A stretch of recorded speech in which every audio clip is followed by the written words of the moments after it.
$10,000 a month, landing in your brokerage account while you sleep.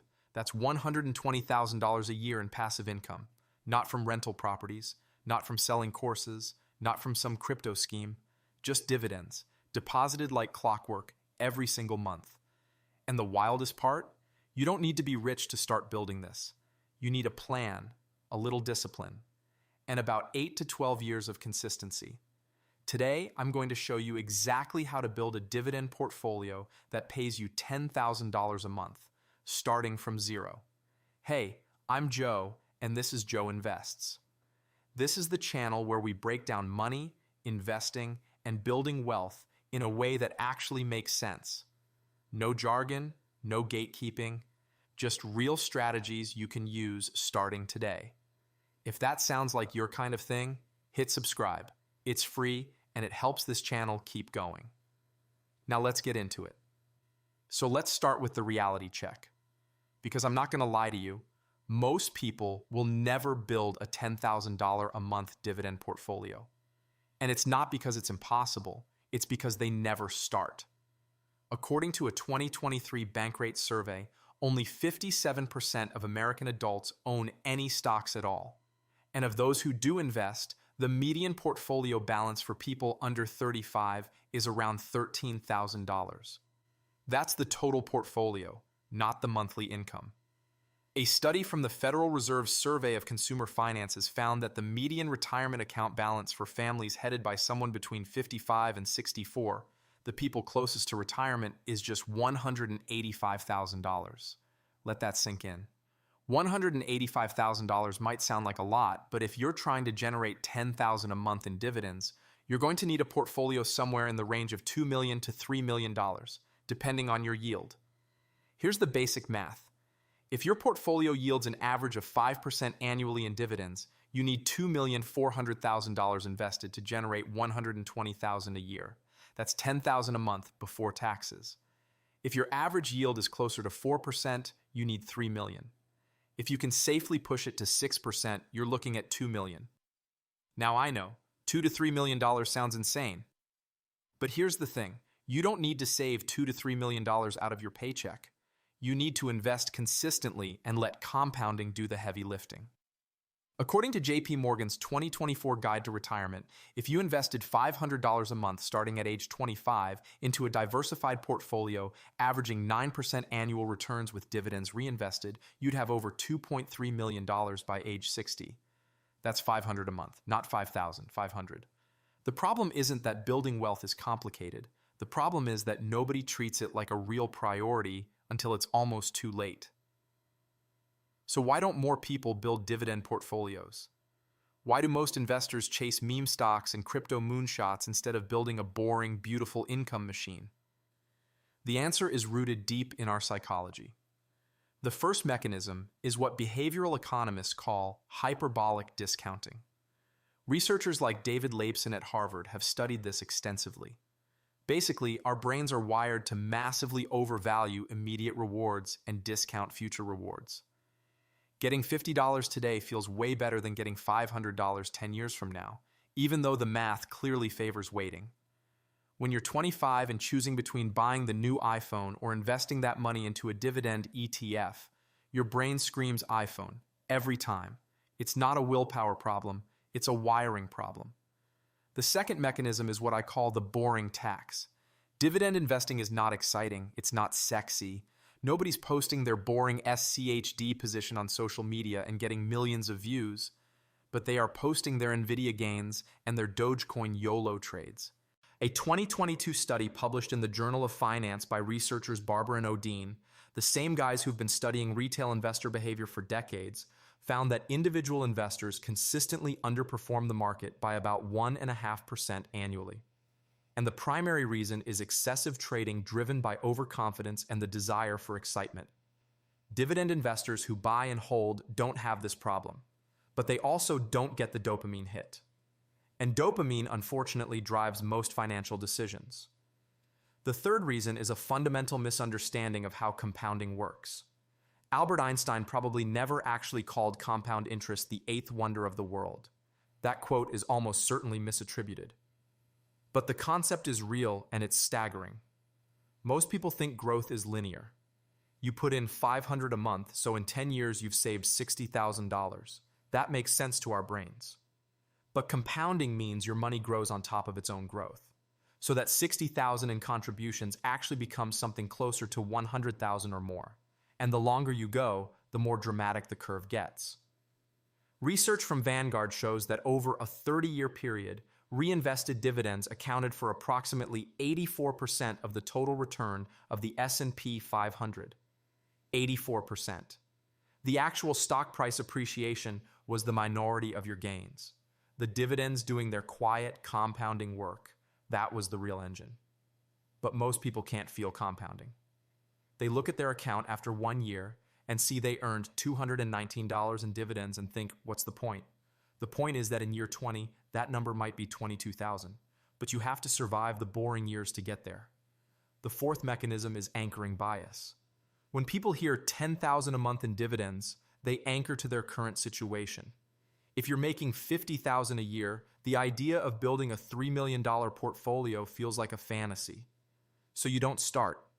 The gap between where you are and where you need to be creates paralysis. But here's the reframe. You don't need to close the entire gap with your savings. You need to close maybe 30 to 40% of it. Compounding and dividend reinvestment handle the rest. All right, so let's build this thing step by step. I'm going to walk you through exactly how to construct a dividend portfolio from scratch that can realistically grow to pay you $10,000 a month. Step 1. Open a brokerage account and automate everything. I don't care if you use Fidelity, Schwab, Vanguard, or another major broker. What matters is that you set up automatic contributions. Research from Brigitte Madrian and Dennis Shea at the National Bureau of Economic Research showed that automatic enrollment in retirement plans increased participation rates from 49% to 86%. Automation removes the decision, and removing the decision removes the chance to say, maybe next month. Start with whatever you can, $200 a month, $500 a month, $1,000 a month. The number matters less than the consistency. Step 2. Pick your core holdings. This is not the time for stock picking. You want diversified, dividend-focused funds as your foundation. Let me give you a simple 3-fund dividend core. Fund number 1, a broad dividend appreciation ETF. Something like VIG, which is Vanguard's Dividend Appreciation Fund. This holds companies that have increased their dividends for at least 10 consecutive years. It yields around 1.8%, but the dividend growth rate averages about 8 to 10% annually. This is your growth engine. Fund number 2, a high-yield dividend ETF. Something like SCHD, Schwab's U.S. Dividend Equity Fund. This yields around 3.5 to 4%. It focuses on high dividend-paying large-cap stocks with solid fundamentals. This gives you income now while you build. Fund number 3, a real estate investment trust fund, or REIT fund. Something like VNQ, Vanguard's real estate ETF. REITs are required by law to distribute at least 90% of their taxable income as dividends. VNQ yields around 3.5 to 4%. A simple allocation might be 40% VIG, 35% SCHD, and 25% VNQ. That gives you a blended yield of roughly 3% with meaningful dividend growth built in. Step 3, reinvest every single dividend. Turn on DRIP, that's Dividend Reinvestment Plan, in your brokerage. Every dividend gets automatically used to buy more shares. More shares mean more dividends mean more shares. This is the compounding loop. Let me show you what this looks like with real numbers. If you invest $1,000 a month into this 3-fund portfolio with an average total return of 9% annually and a starting yield of 3%, growing at 7% per year. After year 1, you've invested $12,000. Your portfolio is worth about $12,600. Your annual dividends are roughly $378. That's $31 a month. Depressing, right? Stay with me. After year 5, you've invested $60,000. Your portfolio is worth around $78,000. Your annual dividends are about $2,800. That's $233 a month. Still not life-changing, but the snowball is forming. After year 10, you've invested $120,000. Your portfolio has grown to roughly 208,000. Annual dividends are around 9,500, almost 800 a month. Now you can feel it. After year 15, invested 180,000. Portfolio is around 440,000. Annual dividends are crossing 24,000. That's 2,000 a month. After year 20, invested 240,000.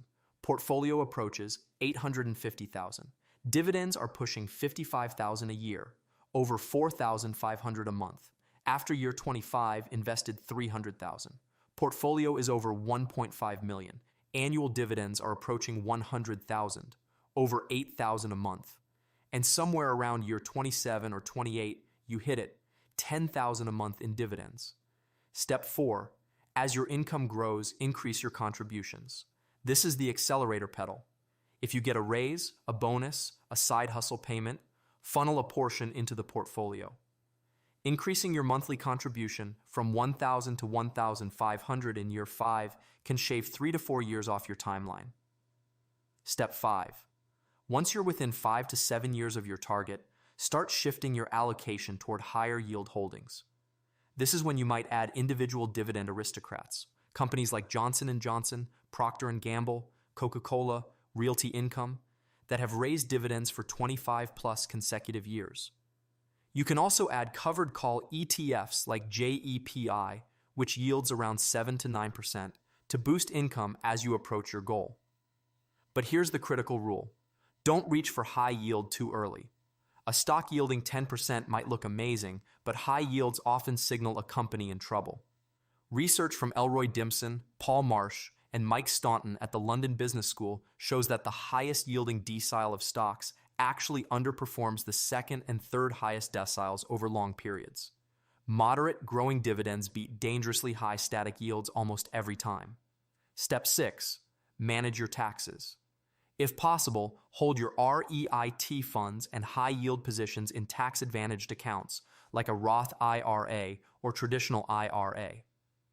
Qualified dividends from most U.S. stocks are taxed at the lower capital gains rate, 0, 15, or 20% depending on your income. But REIT dividends are taxed as ordinary income. Being smart about which accounts hold which funds can save you thousands of dollars a year. Let's bring this all together. The average American retires with a fraction of what they need, but you're not going to be average because now you have the blueprint. Here's what we covered. The math is real. $10,000 a month in dividends requires roughly $2 to $3 million invested at a 4 to 5% yield. That sounds massive, but consistent investing and compounding make it achievable over 25 to 30 years, or faster if you invest more aggressively. The psychology is the real obstacle. Hyperbolic discounting makes us crave instant gratification. The boring tax pushes us toward exciting but destructive trading behavior. An anchoring bias makes the goal feel impossible before we even start. Knowing these traps exist is the first step to avoiding them. The strategy is simple but not easy. Automate your investments. Build a core of diversified dividend funds. Reinvest every penny. Increase contributions over time. Shift toward higher yield as you approach your goal. And manage your taxes intelligently. The hardest part of this entire plan is the first 5 years. You'll invest $60,000 and your dividends will barely cover a dinner out. You'll watch your friends gamble on the hot stock of the week and sometimes win big. You'll wonder if this boring, slow approach is worth it. It is. Because in year 15, year 20, year 25, you'll wake up one morning and check your account and see that your portfolio just paid you $10,000. And it'll pay you again the next month, and the month after that, and it won't stop. Whether you're on vacation, whether you're sick, whether you decide to never work another day in your life, that's real freedom. And it starts with the next contribution you make. If this video helped you see what's possible, hit that subscribe button and the bell so you don't miss what's coming next. I'm going to be doing deep dives on the best dividend ETFs, how to analyze individual dividend stocks, and real portfolio walkthroughs. I'm Joe, this is Joe Invests, and I'll see you in the next one.